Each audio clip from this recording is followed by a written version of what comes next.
Hello, welcome to the Eagle 6 Airsoft video. We're going to be testing this Mark 18 MWS gas blowback. This one's got the Nineball tightbore barrel in there, 250mm. It's got the MWS Nineball Hop unit, which has got these sort of TDC style top-down levers on it.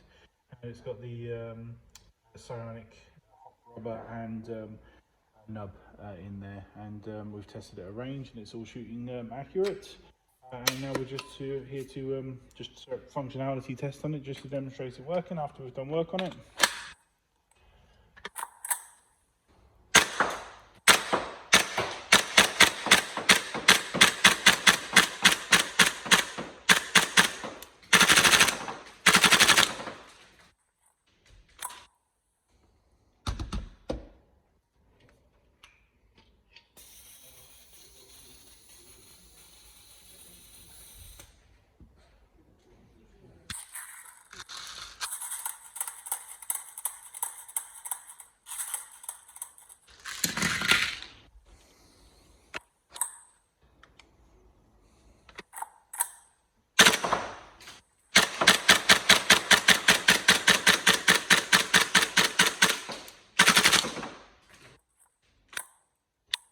There we go, all working. Hopefully everything's all good, and we can get this sent out to you. Thank you.